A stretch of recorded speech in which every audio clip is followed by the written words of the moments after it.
Línea. Sí, estoy en línea, Daniel. ¿Qué tal? Muy buenas noches, ¿cómo te va? Buenas noches, ¿cómo están? Buenas noches a todos. Bien, muchísimas gracias. Te saludo a mi compañero de equipo Emiliano Penelas aquí. Muy buenas noches, Edgardo. Gracias por atendernos. Buenas noches. Se escucha un poquitito bajo, ¿eh? De acá Bueno, estoy. contanos, ya enseguidita Rubén Vázquez va a solucionar el tema.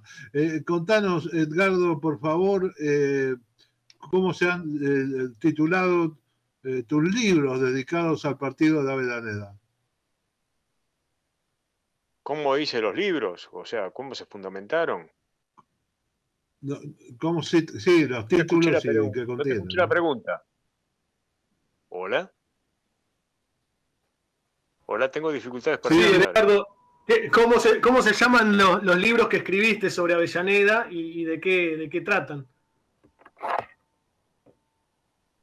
Bueno, mis libros son del 2006. Yo publiqué muchas notas más bien periodísticas, pero libros en el sentido estricto de lo que es un libro.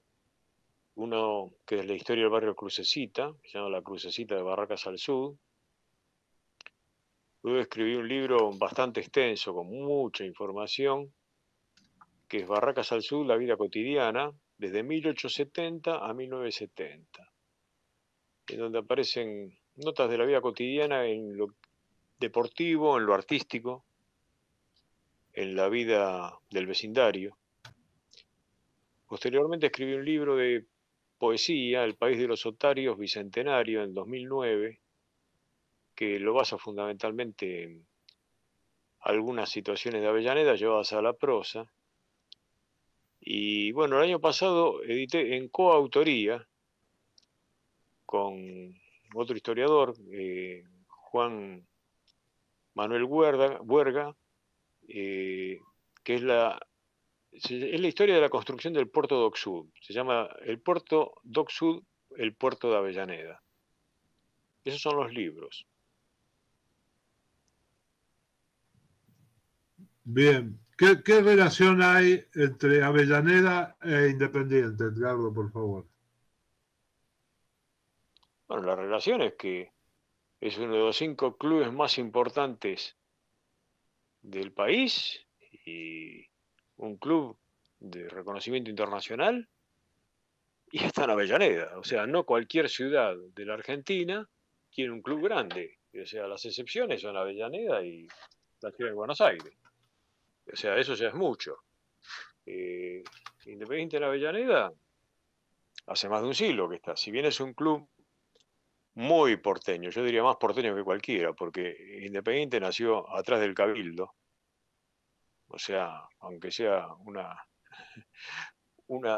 casualidad, la palabra independiente tiene que ver con el lugar donde se gestó la libertad. Es un club muy porteño, prácticamente en Plaza de Mayo nació. Pero eso se creó, si bien la fundación oficial se hizo el 1 de enero de 1905, el club realmente se creó el 4 de agosto de 1904. Y muy tempranamente Independiente se muda a Avellaneda. No fue el único caso, lo que pasa es que el caso de Independiente vino y se quedó. Por ejemplo, River Plate, vino al partido de Avellaneda, a Sarandí concretamente, Boca, vino, estuvo 2 años donde actualmente está el predio de Wilde de Independiente, estuvo Boca y se volvió, pero Independiente directamente se hizo un club avellanedense. Si bien es un club nacional, ¿no? O sea, no es un club muy local en el concepto de simpatizantes, es un club que tiene tantas peñas como pocos otros clubes tienen. Y la dimensión del club es nacional, pero es de muy arraigo en Avellaneda. Eso ya fue en 1906. Bueno, ahí empieza a desarrollarse el club, ¿no? En otras facetas, porque Independiente, no nos olvidemos que fue fundado como Independiente Fútbol Club, o sea, como club de fútbol. Luego se hizo Club Atlético, que además de club atlético también es un club social. pero en 1906 se radica en Avellaneda, y concretamente en el barrio Crucecita. Y al principio fue en la calle Ocanto, al 600, Manuel Ocanto al 600, casi muy cerca de lo que era el antiguo curso del Arroyo Maciel. Eran esas canchas, no era un estadio, era un campo, en el sentido original de lo que era la palabra cancha, un espacio abierto con una tribunita y un vestuario que era una casilla. Pero muy rápido construyen y se mudan dentro del barrio Crucecita para el otro lado de la Avenida Mitre, en la Avenida Mitre al 2000, entre el 1800 y el 2000. Y ahí Esa hacen es ya la un cancha de estadio. Quinta Gali, Un estadio como se hacían los estudios. ¿Cómo? No escucho. Si es la cancha de Quinta Gali. Tengo muchas dificultades en escuchar. Reitero, si es la cancha del barrio de Quinta Gali, actualmente Quinta Gali. Exactamente, el barrio es Quinta Gali, pero vos fíjate la importancia que tuvo Independiente, que ese sector del barrio Quinta Gali, cuando Independiente, mucho tiempo, cuando se hizo el loteo de una parte de Quinta Gali, la empresa Fiorito Hermanos, que eran la empresa inmobiliaria que hacía los loteos en esta zona, en esa época, yo los he visto, ¿no? Están a disposición incluso los grandes planos de publicidad que decía importante loteo en Villa Independiente. Así era conocida la zona. O sea, Independiente tenía su estadio en donde actualmente está la calle Lafayette y la calle Cervantes, que van paralelas, terminando en lo que es la actual calle Dorrego.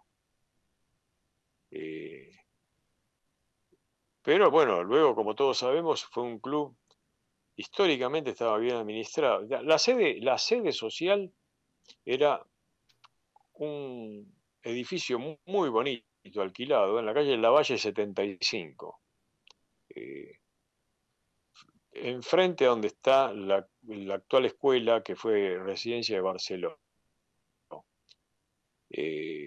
Pero bueno, Independiente decide, ya era un club que estaba en avanzada, y decide hacer un estadio moderno de hormigón armado.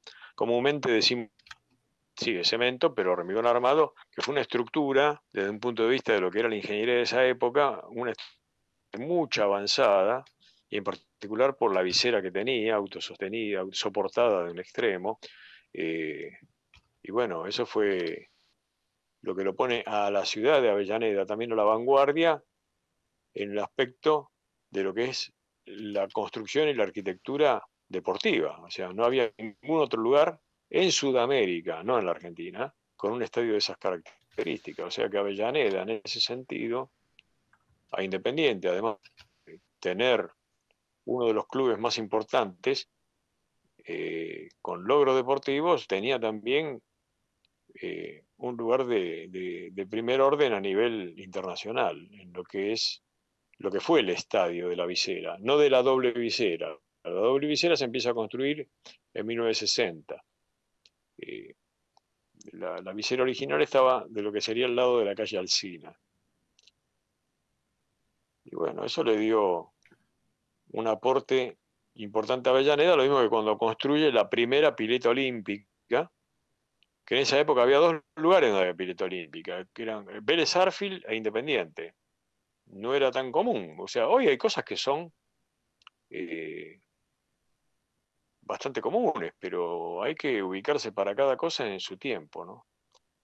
Así que ahí estábamos en lo que es el deporte. El deporte también no solamente se limita. Llega Independiente Avellaneda y se produce una conmoción social, ¿verdad? Porque estaba Racing, digamos, en un nivel de clase media alta para arriba, y llega Independiente y comienza a acaparar la clase de media para abajo, y la gente pobre, ¿no? Se hace más hinchas de Independiente. ¿Por qué crees que se produce este fenómeno social que divide la comunidad de Avellaneda entre estos dos clubes?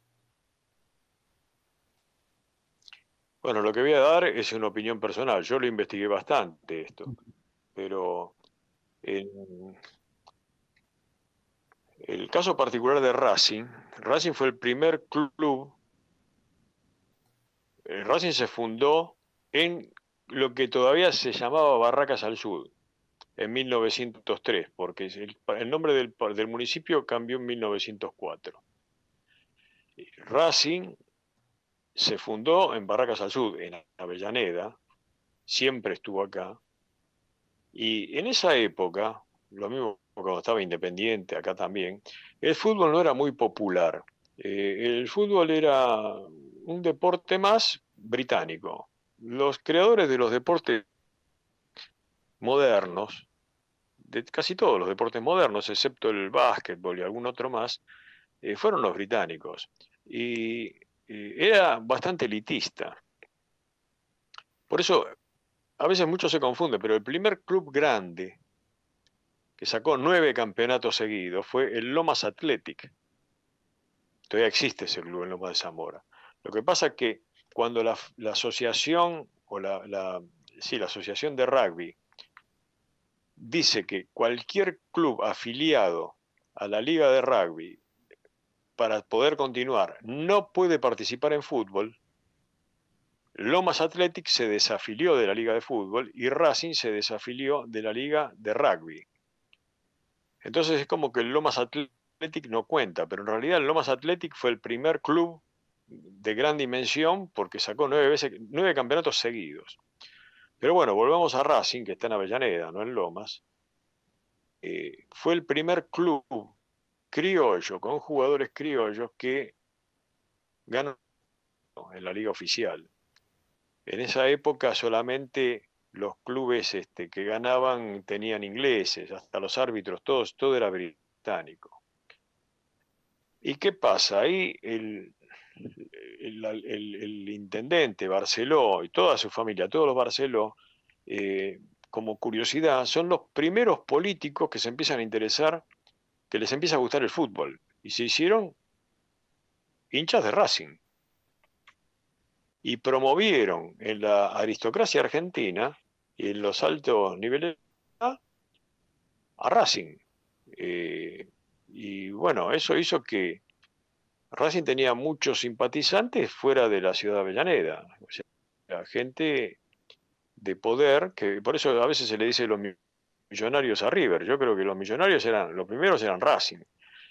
Mientras que Independiente vino como un club más proletario, todo le costó mucho, no tenía apoyo político. Barceló apoyó muchísimo a Racing. Hay actas en el Consejo Deliberante, yo soy historiador de Avellaneda, en donde se lo eximía de impuestos, había una serie de cosas para favorecer como localista, y aparte Barceló era muy hincha de Racing.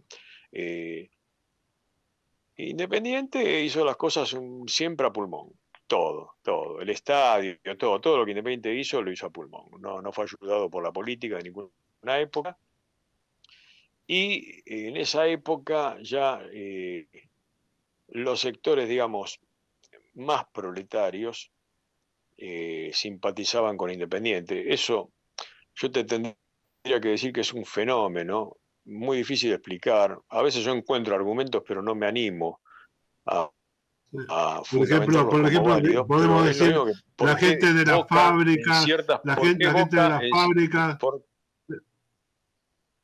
la gente de la fábrica, de los mataderos, las chicas que hacían los fósforos, todas se hacían de Independiente, ¿verdad? Sentían más a Independiente como un equipo local de Avellaneda que a Racing, que tenía otra estirpe, digamos, un poco de gente más adinerada.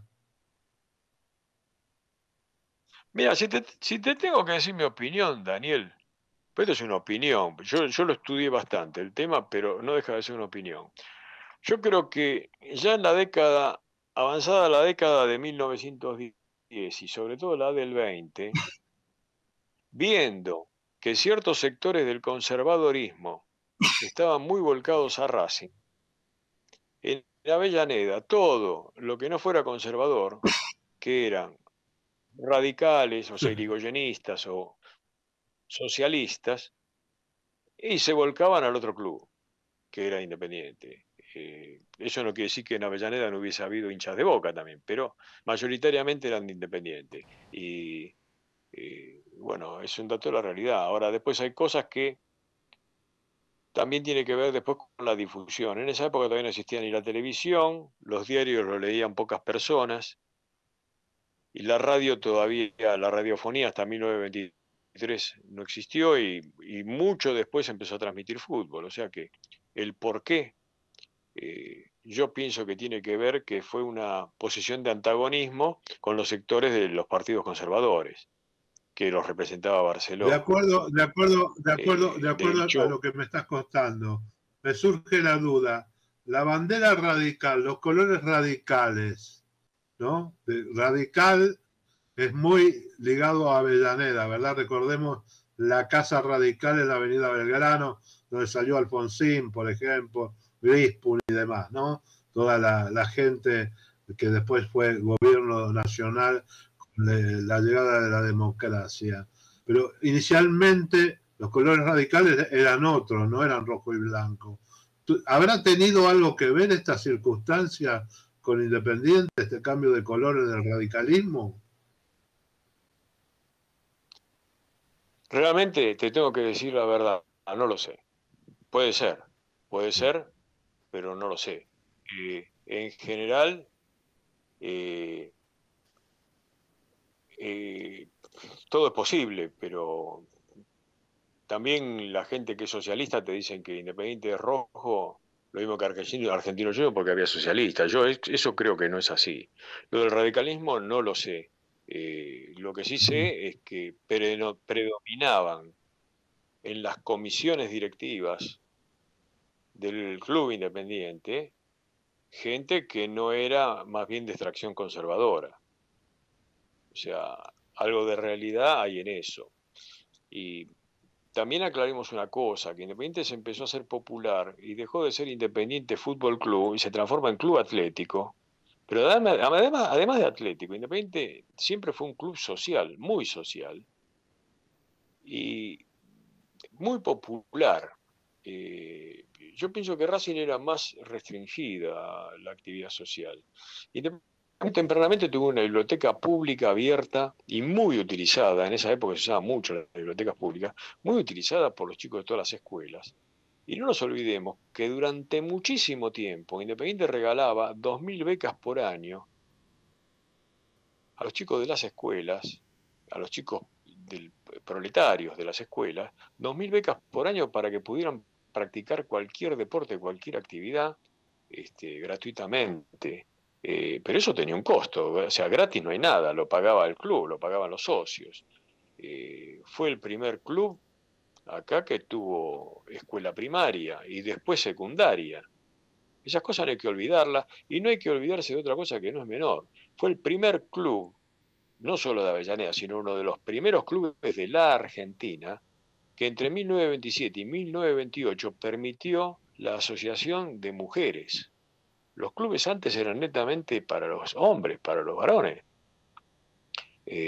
O sea que un club de avanzada en lo social, ¿no? Y en lo deportivo también. O sea, yo te podría poner ejemplos, porque nosotros hablamos mucho de las glorias del club pensando en lo deportivo desde el lado futbolístico, pero de repente ha dado gente brillante, como por ejemplo, no sé, te diría Osvaldo Codaro, que fue campeón panamericano de waterpolo. Independiente tenía uno de los mejores equipos de waterpolo de la Argentina y llegó a tener el mejor.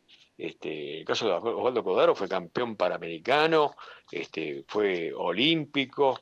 Lo teníamos también a Osvaldo Suárez.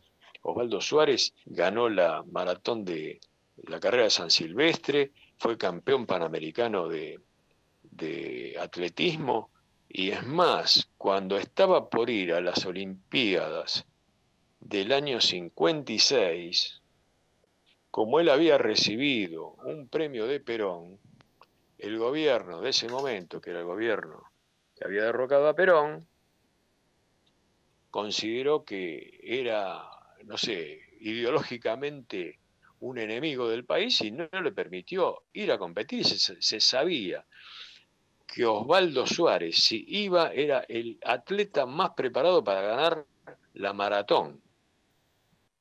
Y esas cosas, yo creo que tendría que tener una estatua en Avellaneda, no en el club, en la Plaza Alsina, esos deportistas. Así que Bueno, es interesante. cuando el Senade lo reconoció con el nombre de la pista de atletismo del Senade, en la gestión que tuvieron Perfumo primero y Morresi después combinada, ahí le pusieron el nombre de Osvaldo Sores a la pista de atletismo. Como cierre, Edgardo Cascante, por favor, tu opinión, si Independiente se clasifica o no entre los cuatro. Vamos a la actualidad. Y me pones en un brete, pero bueno. Yo cuando es bueno, creo que todos somos muy cabuleros y no quiero pecar de muy optimista. La veo complicada, pero no imposible. Lo que sí creo es que si llega a clasificar, todo cambia. O sea, no venimos bien, venimos con bastante dificultad, pero cuando ya entras en el desfiladero final, todos los clubes, ¿no? Cambia la actitud, cambia todo y también hemos tenido un poco de mala suerte, ¿no? Pero la mala suerte, así como empieza, alguna vez se termina. Yo cruzo los dedos y ruego para que clasifiquemos. Muy bien, Emiliano, ¿alguna pregunta para Edgardo antes de ir al cambio de Meet? No, muy, muy interesante lo que contaste, realmente escuchaba con atención. Y por ahí más una cosita breve y ligado por ahí a la emigración, ¿no? Porque Independiente también sumó una emigración en una ciudad que además se hizo grande a partir de las fábricas y de los emigrantes. ¿Cuál es la relación en ese caso de Independiente con los emigrantes? Con los inmigrantes, perdón. ¿Vos me decís emigrantes? Inmigrantes, perdón. Inmigrantes. Bueno, le han hecho fama, nunca entendí por qué. Si bien mi abuelo fue uno de ellos, mi abuelo español vivía acá en Crucecita, donde estoy hablando, donde estoy yo ahora. Yo estoy prácticamente a 20 metros de donde era la cancha de Crucecita Independiente. Y ya él en 1911, que todavía el fútbol no era una cosa popular, siendo un inmigrante español, dijo, en esta casa somos todos independientes. Y se terminó, fue un decreto, machista, llamarlo como vos quieras, pero por decreto todos fuimos independientes. Y toda la descendencia, yo ya tengo 6 generaciones, ¿no? Metidas. Se le hizo la fama de que era el club de los gallegos, de los españoles, pero eso es relativo. Hubo muchos, por supuesto, pero vos mirás los planteles de jugadores históricos de Independiente y la cantidad de apellido italiano es impresionante. O sea que es tan relativo. A eso sumale que dentro de los, ya no de los simpatizantes, sino de los deportistas, Independiente ha tenido una gran participación de deportistas uruguayos y paraguayos. Eso bien vale ser tenido presente, ¿no? Y a su vez hay provincias, nunca supe por qué, en donde los clubes grandes tienen más simpatizantes. Independiente en algunas provincias en particular tiene muchos hinchas, más que en otras, ¿no? Esos fenómenos requerirían de un análisis, no sé cómo analizarlo, pero Independiente tanto en Neuquén como en Mendoza, en Misiones, tiene mucha hinchada. Tiene mucha hinchada, en otros lugares también, pero mucho más ahí. Nunca supe por qué. Yo viajé mucho por la Argentina por trabajo y encontré hinchas de Independiente en todos lados, pero no hinchas de Independiente que es porque estuvieron en Avellaneda, no, que son personas que siempre fueron de ese lugar y son hinchas de Independiente. Nunca entendí por qué. Muy bien, Quino, Edgardo, muchísimas gracias. Tenemos que cambiar la conexión en este momento. Te agradecemos mucho y bueno, vos sos un símbolo histórico de toda la prosapia y todas las costumbres de Avellaneda, que cumple 172 años hoy, ¿verdad? Bueno, me despido con esto. Quino, el gran autor de Mafalda, era mendocino y desde chiquito él en Mendoza era hincha de Independiente. O sea, Mafalda es hincha de Independiente. Mira qué lindo. Un abrazo.